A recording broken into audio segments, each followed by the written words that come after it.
Shifting focus now to Canada, where the crackdown on asylum seekers has begun. In fact, Canada is launching a new online ad campaign cautioning asylum seekers that making an immigration claim is quote-unquote not easy. Canada's Ministry of Immigration has confirmed the campaign will launch early next year and run through March. As per Ministry, it's meant to equip people early in their asylum journey with real facts. By mid-January, those searching the web with certain immigration inquiries will be met with sponsored content titled Canada's Asylum Facts. Ottawa's Immigration Ministry has further said that the campaign will target all searches relating to claiming asylum in Canada. The ads, expected to reach global audience, will be translated in 11 different countries to ensure that all have access to that data. In total, the Liberals have spent about $250,000 on this project. Interestingly, it's about a third of the total amount spent on annual advertising geared towards immigration in the last 6 years. All right, let's get in Terry Milewski to really decode this for us. He's a senior correspondent of CBC. Thank you so much, Terry, for taking out the time, speaking to me. Now, this is something beyond the fact that, it details all that's happening for the immigration ministry. This, in some sense, curtails the flood of asylum seekers from parts of India, particularly parts of Punjab, and which are fanning the separatist movement in Canada, something that New Delhi has been warning and talking to Canada about again and again. So to that extent, it's a huge positive. Well, it's certainly intended to cut back on those asylum seekers flooding here, as you say, in great numbers from Punjab as well as a lot of other places in the world. But Punjab certainly sticks out, doesn't it? I mean, what this is telling us is that the government is trying to slam on the brakes on a runaway train. This train is running so fast that we have actually doubled. If you look at the figures, we have more than doubled the number of asylum seekers who are trying to come to Canada and get asylum here. From 2019 to 23 went up 125%. I mean, that, even by the immigration minister's account, is out of control. And pending now more than 250,000 applications for asylum in Canada. And each one, if you applied now for asylum in Canada, let's be clear, it's going to take 44 months in order to process your application. So by that time, you're probably already living here. Maybe you set up a whole new life. You got a whole new name.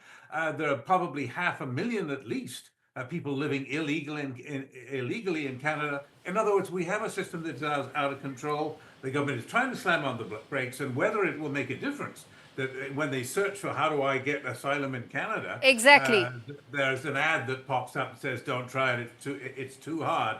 Well, I don't know if that's going to work. But Terry, this is not about Canada's struggles with dealing with asylum seekers more than what it can manage. This is also about New Delhi's repeated demands to Canada that when you give asylum to people from India, do a background check. Do not make it an open gateway to allow all separatists, those with separatist tendencies, to create bases in Canada, something that India has said repeatedly. So that is something that's important in this for us. And that's our key takeaway. You're not wrong about that. I mean, it's certainly true that Canada has been beaten about the head by India for many years. And suddenly it seems to have had an effect. I suppose that the row between the diplomatic meltdown between Canada and India has a lot to do with this. But remember also that it takes two. There's another side to this. There's the Indian side. I mean, you may have seen, for example, the interview with Simranjit Singh Mann, as you know, the separatist leader in Punjab, saying that he financed his party by selling letters to people who wanted to make asylum claims, bogus or not. He didn't care, because he's making great money, enough to finance his party, about $400 in US dollars each time he gives them a letter to say, well, this person is a persecuted member of my party. As a separatist, if you send him back to India, he'll be thrown in jail and tortured. And that'll be $400, please. A minimum 35,000 rupees. And some people say 100,000.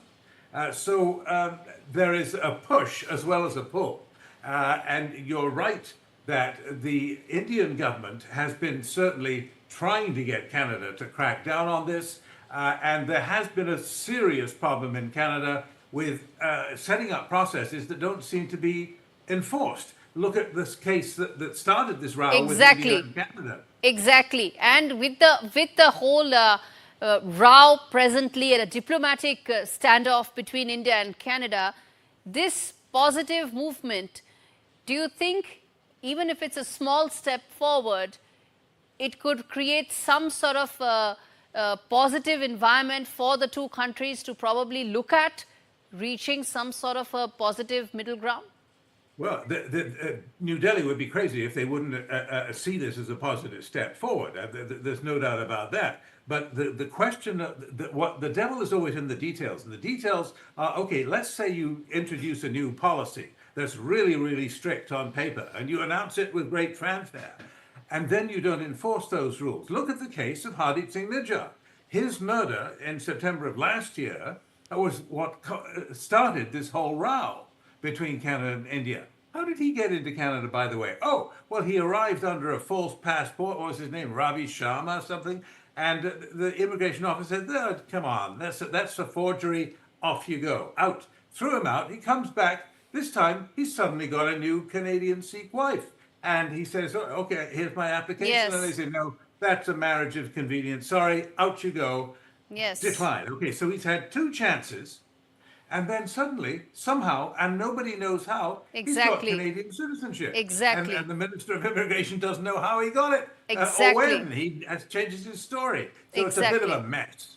Absolutely, Terry. Thank you so much for speaking to me. And as you said, devil lies in the detail, and executing what may be good intent ahead of an election season, given the global challenges that Trudeau may also face. But devil lies in being able to execute that. Thank you so much for taking out the time and speaking to me on India Global.